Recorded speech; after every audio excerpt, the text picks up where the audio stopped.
Not Nerd Podcast, episode 285, One Slap of the Phone.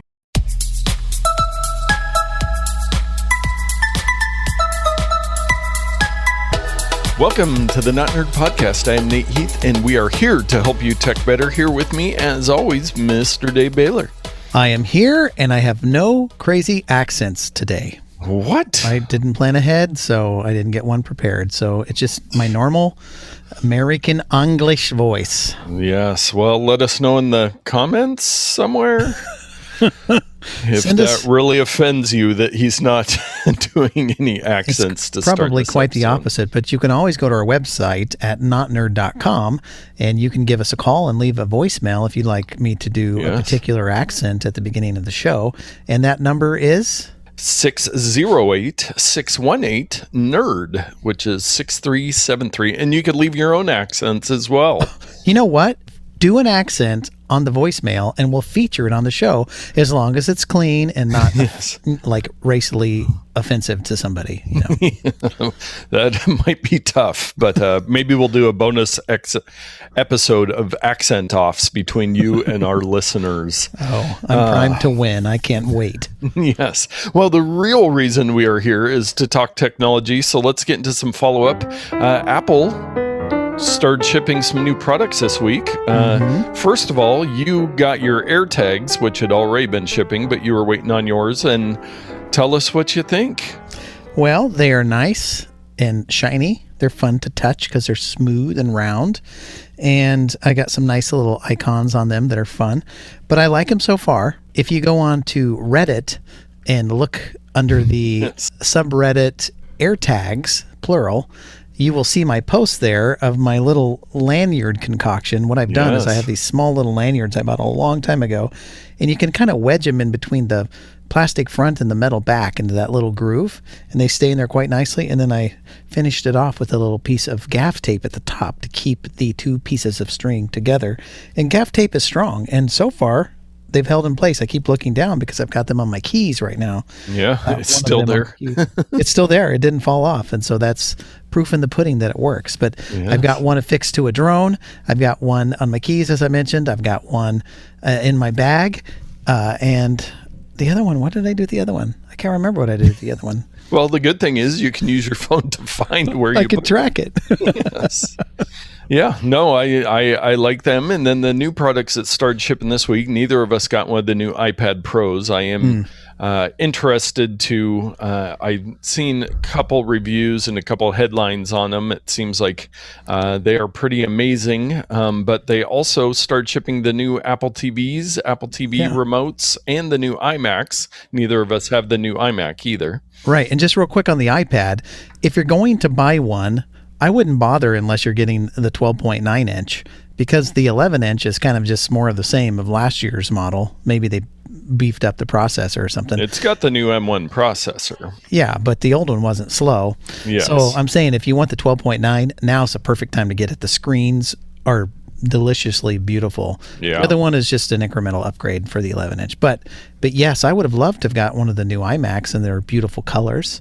What you and I did get, well, I'm sorry, I got an Apple TV, but you got the remote. You kind of got the consolation prize there. Yes. I mentioned before, I woke up and was like, oh yeah, it's ordering day, and went in and bought two Apple TV remotes, which I am very frustrated because my wife and I do not sit close to each other in the living room.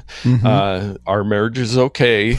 It's just that that's how the living room's set up. But we each have our own remotes.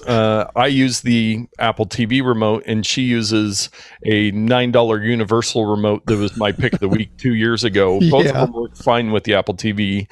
But I don't know why I can't pair two. It's something with the Bluetooth that I can't pair both of these new Apple TV remotes. But I did set up mine. You would think with the gaming stuff, like for two-player gaming, that you But anyways, all that to be said, as far as I know and as far as I've read online, you can only have one remote. So I paired my remote. I use the old one a lot, so it's kind of, there's some getting used to the new one, but I will say it is much better for most of what I do with the remote is fast forwarding through recorded sports events on YouTube TV.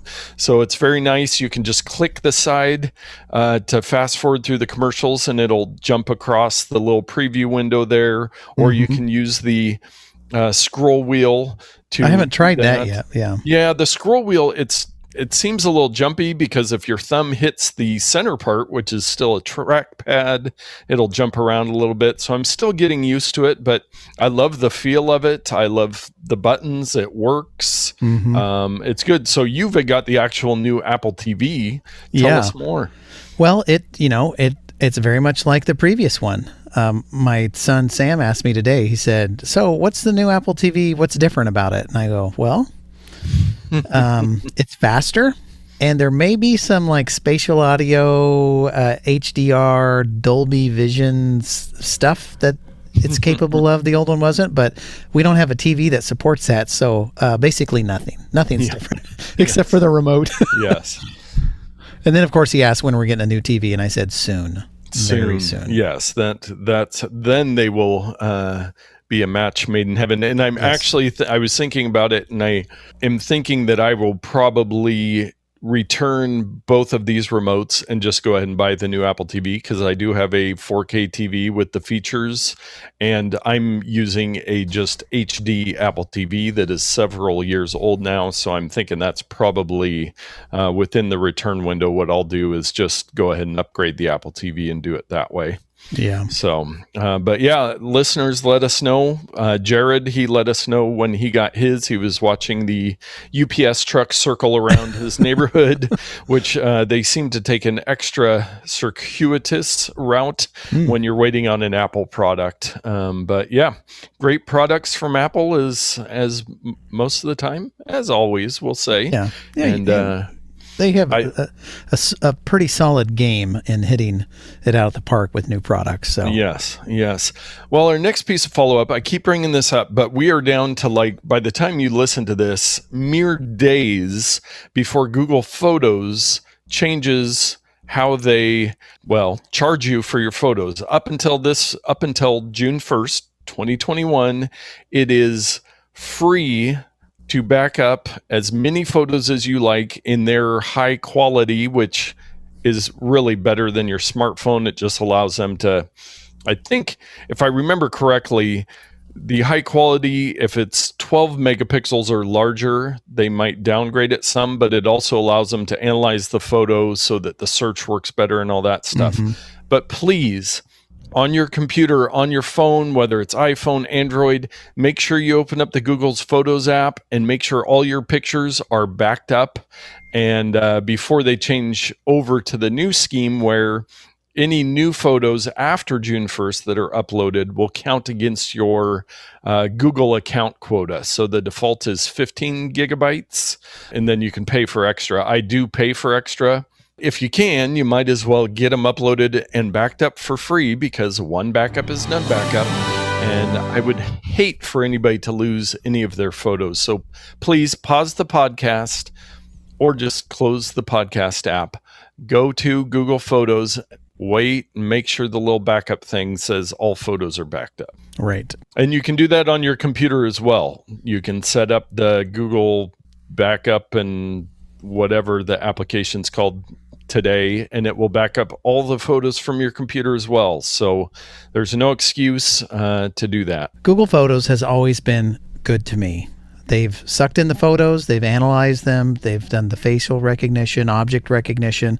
The search is fast, it's organized in a way that makes sense to my brain, and I still to this day prefer it over Apple Photos, although I do use both because I'm in one way or another paying for both of them. So check it out. It's a great way, even if you just use it to back up and nothing else. It's worth its weight in gold. Yeah, and after the June 1st, even with the new, where you might have to pay a couple bucks, kind of like iCloud per month for extra storage, I still firmly believe that it is the best. The iCloud's photo storage in its own way is great because it just works so seamlessly on Apple devices, but Google Photos is equally as amazing. And I agree with you. I think it's better for the search and just some of the stuff it does. So, and if you look at it this way, and I know we've gone on long enough about this, but we should be having an external hard drive or something to back up our photos on, or the files that we want. You can think of Google Photos, even when you have to pay for it, at $199 a month or $20 a year. They give you a discount if you pay by year. $20 is much less than the price of an external hard drive.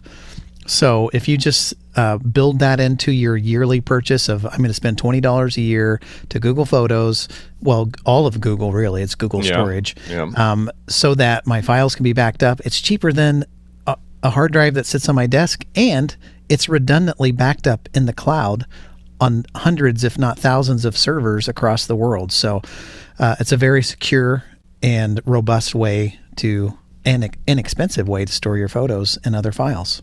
Yeah, and I realized as we're talking about this that I didn't even put it in our lineup for today, but I will mention this past week was Google I/O, which is their big developers conference. Now, I tried to watch through the keynote speech. The reason I didn't remember to put it in the lineup is because there was not a whole lot. I mean, they're kind of improving everything they have and doing some quantum computing, but there wasn't any like breaking news story that I heard from anybody about Google I/O. And they are adding some features to Google Photos with some of the automated stuff that they do. But again, for their big developers conference, it was very lackluster in what they actually announced. And I think like they're doing some new again, we are not that invested in the Android space. But they they talked about a bunch of stuff, and I don't think that there's really anything that our listeners need to hear about. But I will move on to Amazon, and they announced that they blocked 10 billion counterfeit listings last year. That is a lot of listings. With a B. Yes. And they spent $700 million fighting fraud on its site last year. So that doesn't mean that nothing's going to sneak through and you'll hear horror stories of getting some bad knockoff product. But again, Amazon's return policy is so good that, you just return it. But they are making a huge effort to try to keep knockoff counterfeit stuff off their site, which is a good thing. Yeah, it's going to be a continuous battle for them to do so, but I'm so glad that they are. Otherwise, it would just be a cesspool of products that you have no idea what you're getting. And occasionally you'll see people get, well, I ordered this, but I got this. I have no idea what that's about. It's not even close. So there's still work to be done, but I'm glad that they're hopefully on the side of consumers and matching them to the products that they have ordered. They are very invested in keeping people buying stuff from them. Yes. I will quote from the GeekWire article. The company says it's using a combination of advanced machine learning capabilities and expert human investigators to protect its store proactively from bad actors and bad products. So we got our machine learning reference in for the episode.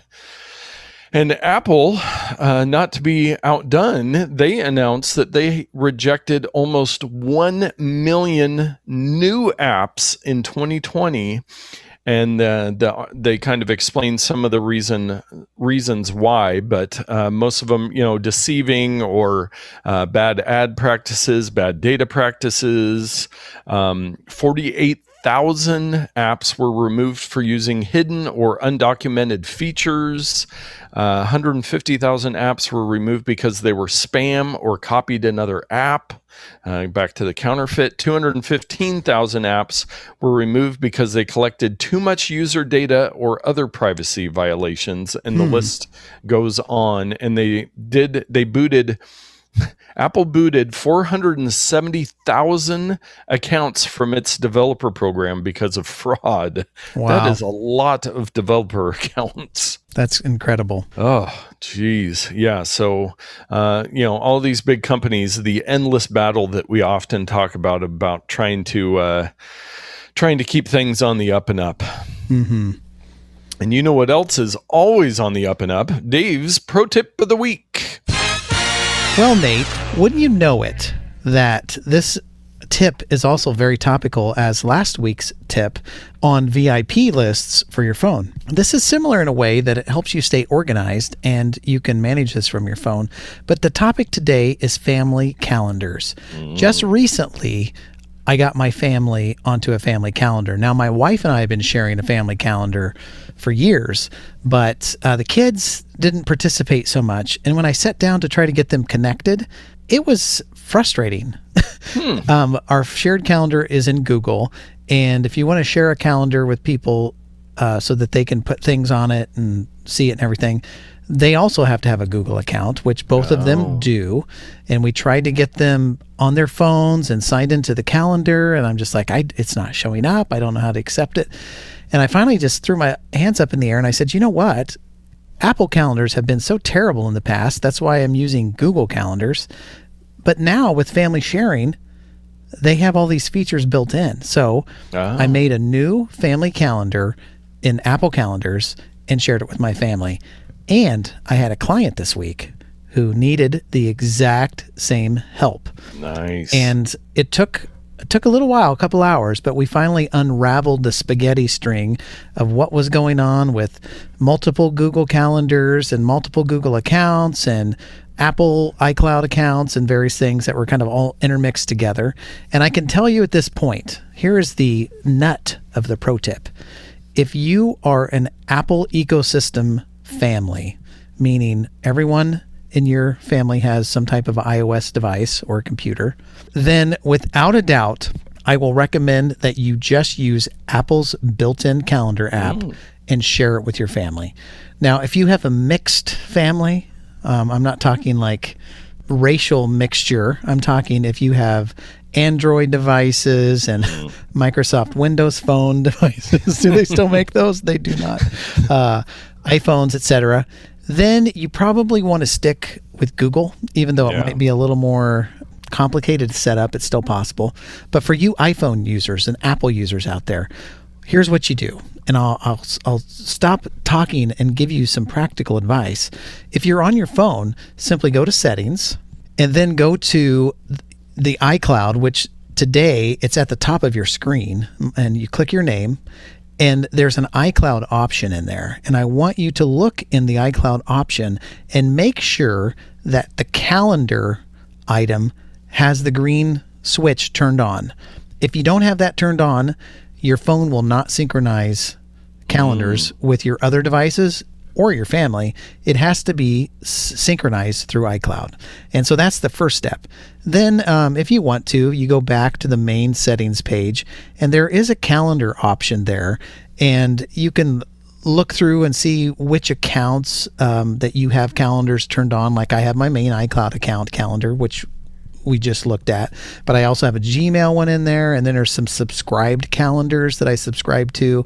Like if you're in a business, they may have a master calendar that you can subscribe to, or holidays, or if there's some sport or other type of thing you're really interested in, sometimes they publish calendars that you can subscribe to, and that's where you can find that account information for calendars.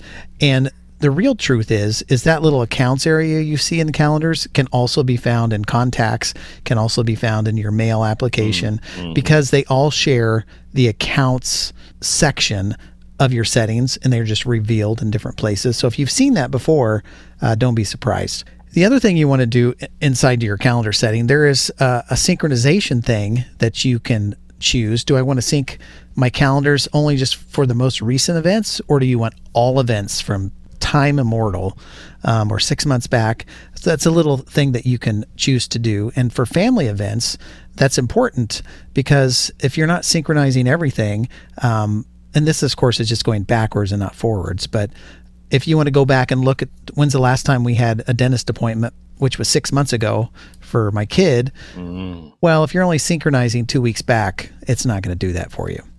So how do you share a calendar? That's why we're here. How do I get somebody on my shared calendar? Well, if you open up Apple's calendar app on your iOS device, there is a calendar section at the bottom of the screen. There's a little button. You tap that, it'll bring up a little slide up window, and it'll show all the calendars that are available to you. And I've created one, and you can create one right inside this interface. And I've named it Family parenthesis iCloud because we have our old Gmail iCloud, and I'm still kind of transferring stuff back and forth. So we have two, but this is the iCloud one that everybody should use. Now, next to it, there's a little circle with a letter I in there for the info. And when you go in there, I can see the name of the calendar and also a shared with item. And it will show me who this calendar is shared with. And if you want to share it with somebody else, of course, if it's a calendar that you created, in the shared with section, there's an option to add person. So there's going to be one person who's in your family who's in control of this calendar, and they will be able to add and subtract people. Now, if you share it with a spouse, the spouse is not going to be able to then share it with somebody else. You have to share it with everybody from that interface window. There is an option to make it public so that you can get a link, and I could send the link to you, Nate, and you could subscribe to our family calendar if you wanted to. Please. It'd be very nice. So, Nate, on my test calendar, I'm going to try to share it with you. Okay. And so I'm going to type your name, and you're in my contact list. I'm going to choose you, and I'm going to try really hard to send it to your iCloud address, because I feel that might be easier for it to connect things together versus your Google account. So I'm going to send it to your iCloud account. And what do you see on the other side? You will soon receive an email, and I think if you look inside of your calendar app, it should say something like, hey, a calendar's been shared with you. Yes, I got a pop-up notification that says iCloud, unknown sender, invitation to share calendar with your iCloud email address. And then if I go into my calendar app at the bottom right, it says inbox 1. And then it says, do you want to join iCloud? So I join the calendar. Oh, and I got a notification. Nate Heath has joined your shared calendar. Woohoo! Wow. Now we could be organized. Be like, hey, record the Not Nerd podcast or whatever. So that is as easy as it is for iCloud to do. You can basically go into your calendar app, tap the calendar button at the bottom, click the little circle with the I inside to choose the calendar and to choose whom you're going to share it with, and voila. It's as simple as hitting send and you're done, as long as the other person accepts on the other end. Yes. No, shared calendars. That is a great tool to have in your tool belt. It is, I think I've mentioned it before, our Google shared calendar that we started when we were planning our wedding is still in use. And if it's not on the calendar, it doesn't exist. So right. And I try to pull that with my wife sometimes, and she's like, no, you still need to tell me stuff. I'm like, you don't live and die by your calendar? I've got to talk to you? Come on. Come on. Well, thank you for that. Let's move on to our takes of the week. Apple did make an announcement this week about some upgrades to their music subscription service. They announced spatial audio with Dolby Atmos, and it will bring lossless audio to the entire catalog. So, and it's not going to cost anything extra. You know, some of the other music services, there is a higher tier to get lossless audio. Now, I have absolutely not a care in the world about lossless audio. The interesting thing is currently with these changes with Apple, it does not work with any of the AirPods, even the AirPods Max, the $600 ones or whatever. When you wire them in, it still won't work. There's just something about it. Hopefully they can fix that. I have heard some people in the tech world talking about there's a lot of potential for the spatial audio. So that would be, basically being able to create a surround sound music experience that will work, I think, with the AirPod Pro and the AirPod Max. But just really being able to add another level, much like, going from the speakers on your TV to true surround sound. But yeah, so they put out a press release on it. And again, if you already use Apple Music, you're getting some new features if you have the right devices. There's also, you can do some stuff, but you have to have an additional adapter and digital audio converter and all of this stuff. But we'll see how it works out, and if people start using it. It's one of those things, if you know about lossless audio and what it's like, then you have the equipment to take advantage of it. Yes. Otherwise, it's not really going to affect you. But the spatial audio, I will say, I've had a taste of that before I lost my AirPods Pro. And it's one of those things that it's very uncanny. If I'm sitting with my laptop on a table, let's say I'm in my chair and it's on a TV tray, and I have my AirPods in and I'm listening to a movie, if I get up to walk to the kitchen, or if I stand up, or if I'm shuffling around in my chair, or if I'm turning my head left or right, the audio source remains persistent with my screen. So and I think I've mentioned it before on the podcast, many times late at night, I'm listening to an action movie or something, I'm watching it on my iPad or on my computer, and I have to take out one of my AirPods just to make sure it's not coming from the computer speakers, because it sounds like it's coming from the computer, but it's actually coming through my headphones, and I'm the only one that can hear it. And someone would walk in the room and I'd look at them, and the sound field shifts and remains with my computer, and I'm just like, can you hear that? They're like, what? And I'm like, oh, never mind, it feels like it's in the room, not in my ears. So spatial audio is cool. Yeah. So to think what a musician could do with that as they're recording their music to create more of an immersive experience, I think there's some potential there. Yeah, or an engineer who wants to manufacture it that way. But the idea for spatial audio in music is that I'm in the room where the music is being produced. And that is a much different experience than just stereo. Yes, indeed. Apple had another announcement this week that they have they have announced the upcoming launch of several new accessibility features that are being added to its various products and services. Apple says that these options are designed for people with mobility, vision, hearing, and cognitive disabilities, and showcase Apple's belief that accessibility is a human right. Now, we have talked before that they do very well with this stuff, people with vision or hearing problems and all the stuff they have built in, but they've got iPad eye tracking. They're doing some new things. If you're talking with Apple Care, you usually do the chat. They're also going to have American Sign Language, as well as some other sign language people that you can interact with. They're doing some voiceover improvements, hearing aid improvements. And they're also, I've seen a couple people demoing where you wouldn't have to touch your Apple Watch, where it will actually be able to track like how you move your hand and do different hand motions, and it would actually control things on your Apple Watch. And it looked like some pretty amazing stuff. So it'll be interesting to see how that plays out. And they've also added, they're calling it background sounds. So you could have some sort of, soothing or some sort of background sounds playing, say, through your iPhone into your AirPods, and then it would play behind, if other notifications and that stuff come up. So they're really on the forefront of this stuff, and this stuff isn't released yet, but it will be coming. And there might, even though I don't necessarily have any restrictions in any of these areas, I might check some of them out just to see if they work well for me.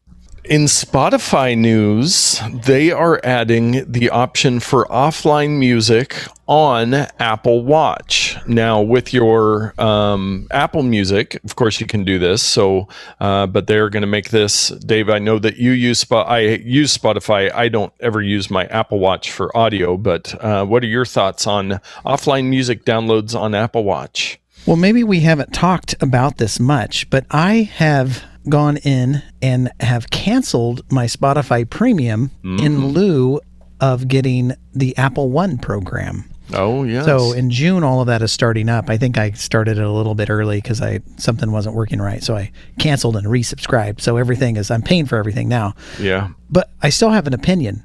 And this is one of the reasons why I'm moving away from Spotify. I've been flirting with it for years. Yes, you have. Their lack of lyrics. Come on.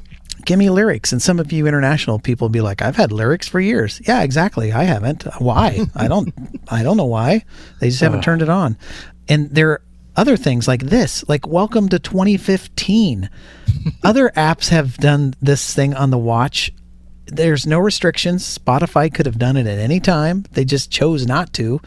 And then with their pushing the podcasts in everybody's faces all the time when I just wanted to listen to music and not their dumb podcasts. So it was a cumulative effect for me. Yeah. I say yay for those who love Spotify, and I do love them in a way. I've outgrown them, I feel like. Yes. But this is not a feature that would have kept me around very much. Yeah. I do not use my watch that way. But for people who are really into fitness and who want to have a light load and not carry their phone around all the time, this is an incredible feature that I think is going to be really great. And they don't have to rely on streaming it to their watch with some cellular program on their phone that they have to pay separate for. Now they can just download tracks to their watch, pop in their AirPods, and be on their merry way. Yes, indeed. So Snap, the parent company of Snapchat, it's basically just the same thing. They announced this week a new version of their spectacles. Now, you might remember that spectacles were their round glasses that had a camera built in, so you could do all your Snapchatting from the glasses you were wearing, which makes it very difficult to take selfies with a pair of glasses that you're wearing. But all of that is in the past because their new version that they've announced has an immersive AR experience built into it. So it has actual augmented reality.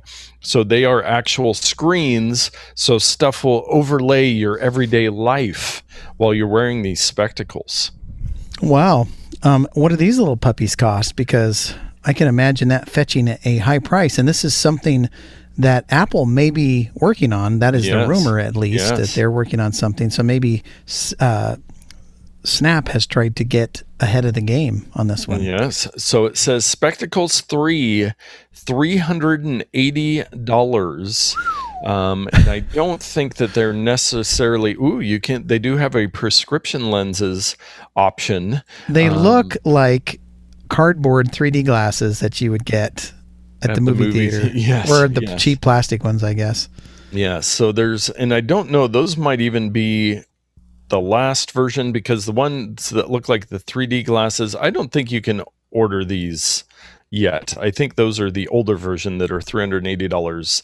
I think that these are just being announced, and they will be rolling them out to top Snapchat users, I'm sure, so that they can do all of their stuff. But I take back the pricing. I do not think that they have pricing on the new spectacles, just the older ones that are much more limited and basically just a camera. Well, and I'm verifying the ones I'm seeing on their website is the new version. Yeah. Dual 3D waveguide displays for immersive AR lenses. And they look like movie theater 3D glasses. That's what they look like. Yeah, so this will be a very interesting next step in technology, as all these companies that are working on, we've had the virtual reality goggles like you have and that kind of stuff, but seeing what they can do with actual AR glasses that interact with the real world. So Snap is on it, and we will see what happens and what people think of them as they get them out there. And in much more important news, Microsoft says they're retiring Internet Explorer in 2022. Oh, Microsoft Internet Explorer. We barely knew you since Windows 3.1 or what. Yes, more than 25 years Internet Explorer. And I still run into clients that are using it as their web browser, which I do not recommend at this point.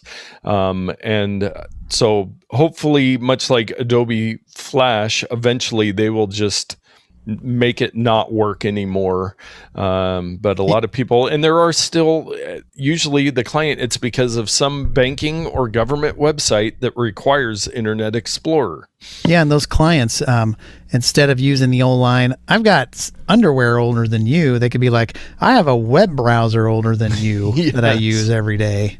I know. Holy cow. Yeah. So, yes, please, if you still click on that blue E with the Saturn ring, it's time to find a new browser. Check out Brave browser. Yeah, or if you're on Google Windows, Chrome or Windows Edge or anything besides Internet Explorer. I was going to say Windows Edge is the successor to Internet Explorer, and it's probably already on your PC. Yes, indeed. And it has gotten much better because Microsoft Edge is now built on Chromium, which is what Chrome's based off of. So it's basically Microsoft's version of Google Chrome, as most web browsers are based on Chromium if they're not built by Apple. Our bonus odd take of the week, I found this article just interesting. It's from vulture.com, titled 25 Edits That Define the Modern Internet Video, and create the vocabulary for an absurd, ingenious art form. That's a weirdly worded title. And long. Yes, but it just kind of goes through and gives you 25 different kind of editing things that have really caught on, whether it's TikTok or, just viral videos. As somebody that does video work and enjoys making videos, I thought it was interesting just to kind of read the brief descriptions and where they kind of came from. Some of the first popular videos that use them. Some of them are just totally, meme-tastic, and some of them are, viable video editing methods. But a lot of it is just kind of looking through some of the memes, and you'll notice some of the editing techniques and go, oh, that's where that one came from. I really hate them for bringing this into the world. Yeah. Well, these are pretty good. The snap zoom is the one that I see all the time. Yes. Which was really made famous, I think, in internet terms by the prairie dog, the Japanese prairie dog that looked at the camera and they zoomed into his eye, snap zoomed into him.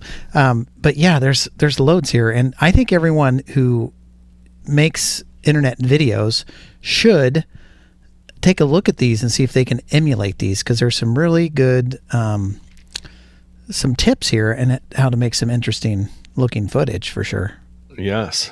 So, it's also a testament to how amazing our phones are that you can do most of these amazing editing things, with either built-in apps or TikTok or any of these different things. And so most of them you can do on your phone, which is pretty crazy compared to when I was a kid and we had a VHS video camera and you had to stop and start the VCR if you wanted to do any editing. So some of these are cracking me up. Yeah. Wendy Williams, except there's no talking.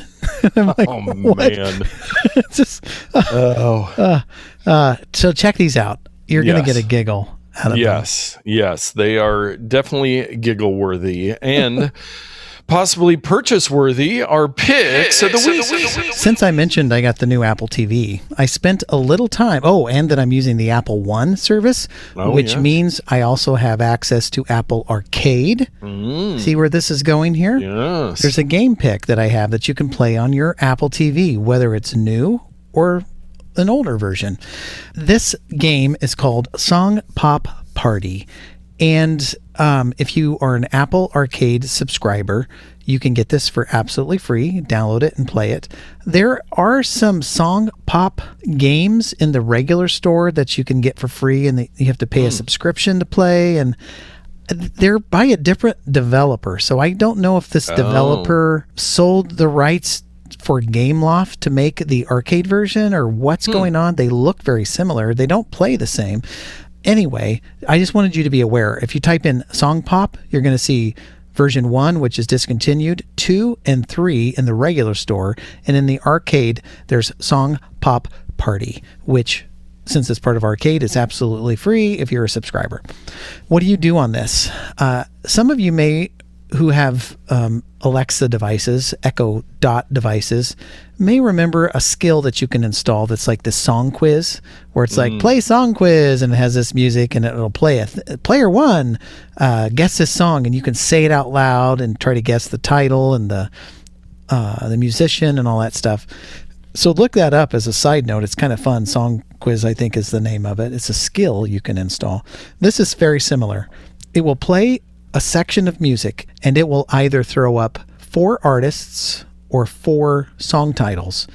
And using your remote, if you're using an Apple TV, or on iOS, tapping the appropriate space, you can either choose correctly or incorrectly the song title or artist. And what's fun about it, and hence the name Party, you can play by yourself because, hey, some people like to party by themselves against some robots, or you can do an online and play against strangers, which is kind of cool.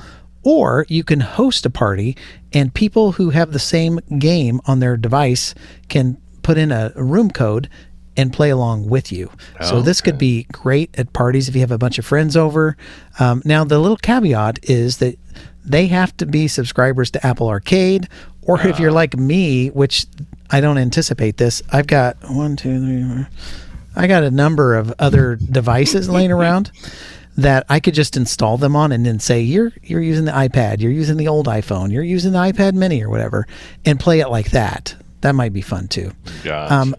Some of the comments are saying, hey, there's not a lot of diversity. I keep getting the same songs over and over and over again. I experienced that a little bit, but I haven't unlocked new playlists either.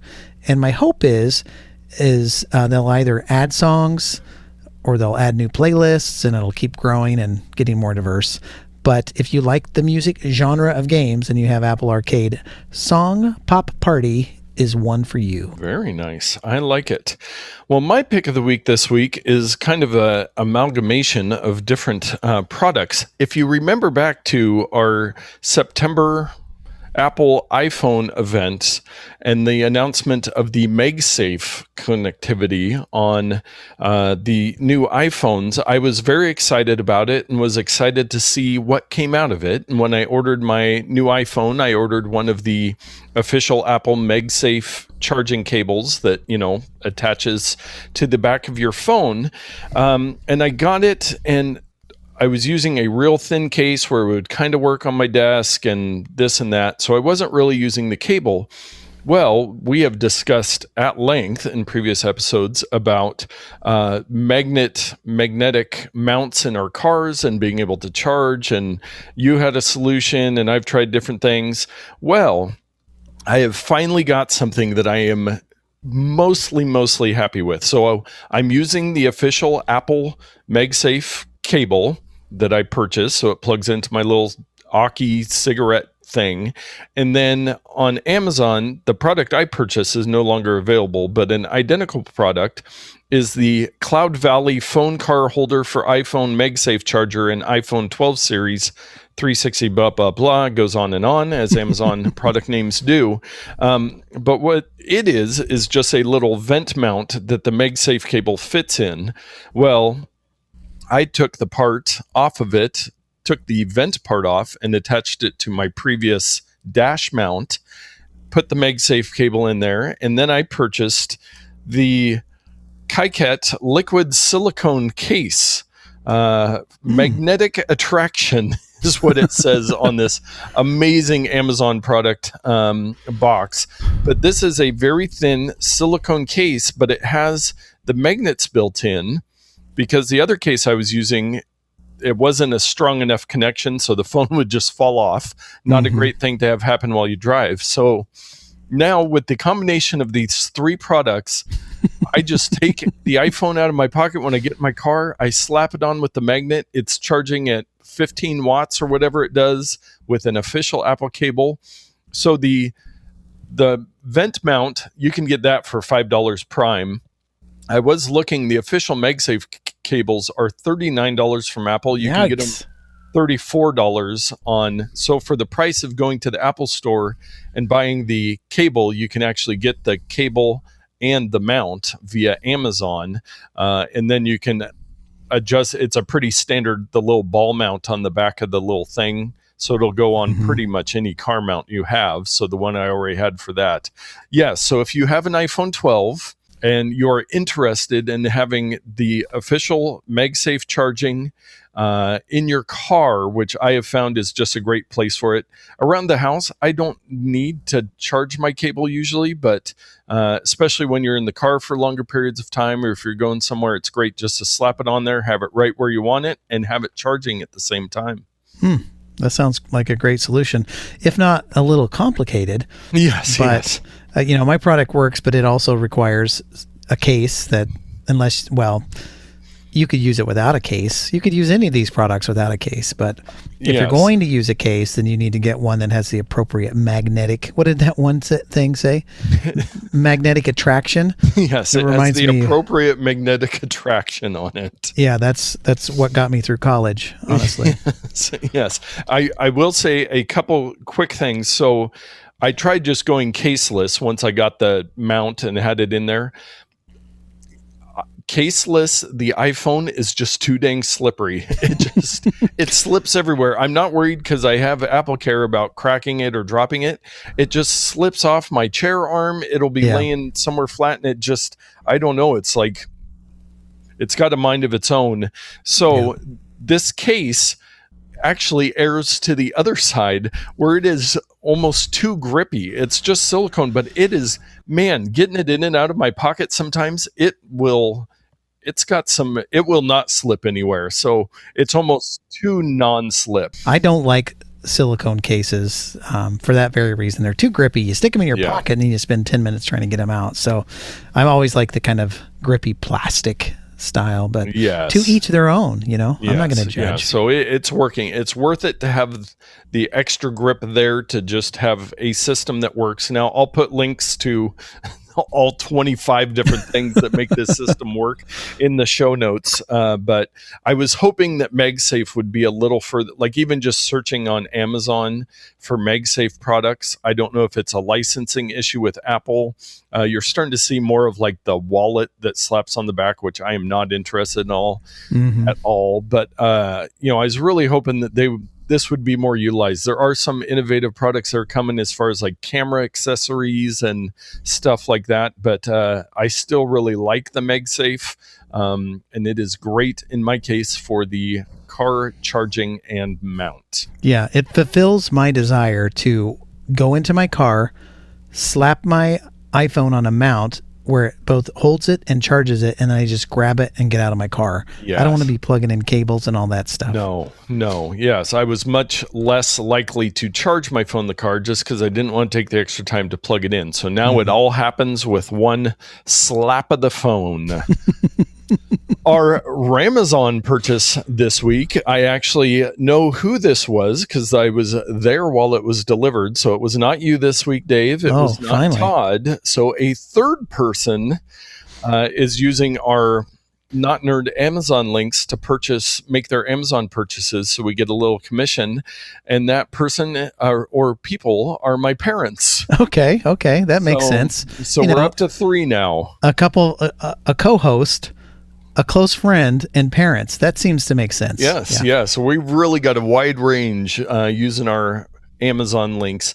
But they purchased the ABC Canopy Sidewall Kit, Canopy Tent Sidewalls, 10 by 10, 4 walls only, white.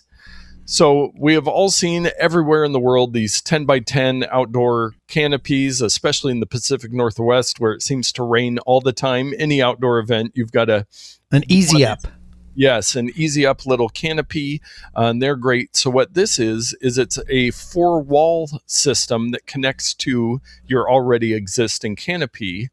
And so you can give it some protection there. Now, the reason why particularly my dad purchased this, is he makes amazing naturescapes and mountain scenes with reclaimed wood, which you can find on Facebook or by going to heathwooddesigns.com. And my wife helps manage and take a lot of the photos. But he does this beautiful artwork, and he's doing a show this summer in Central Oregon.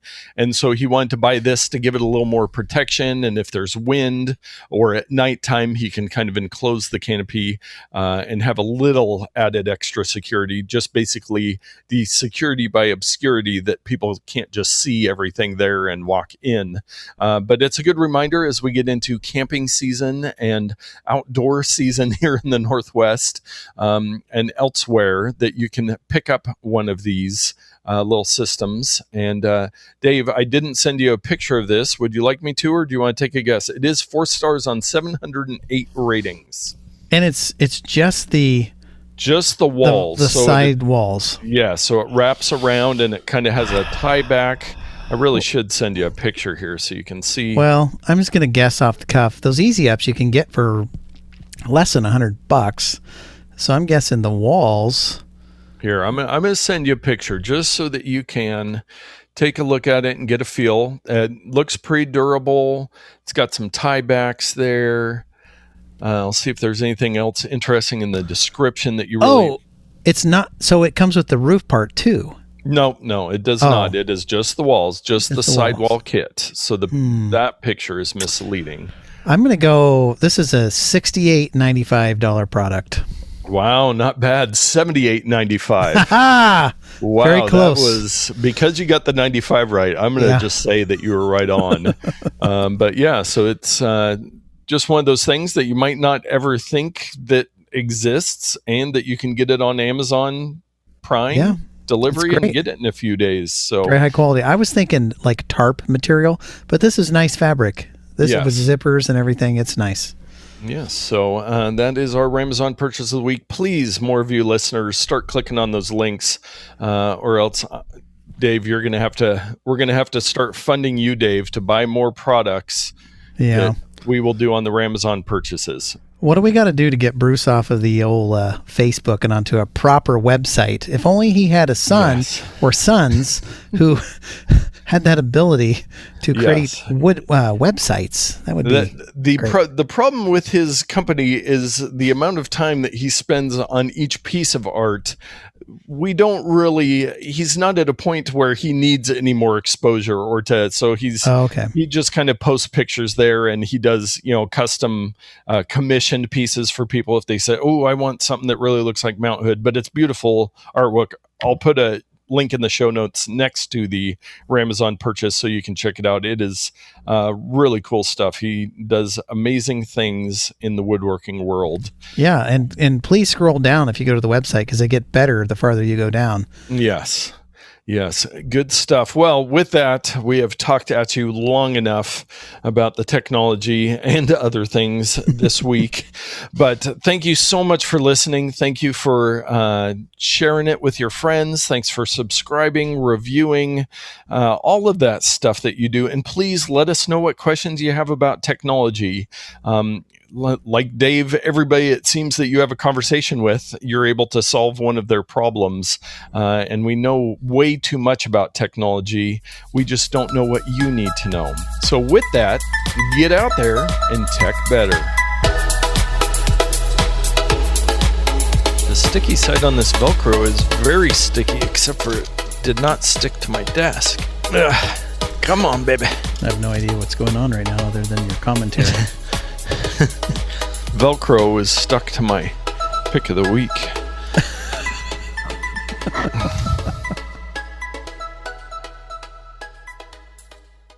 And I will cut it out. Don't worry. Yes.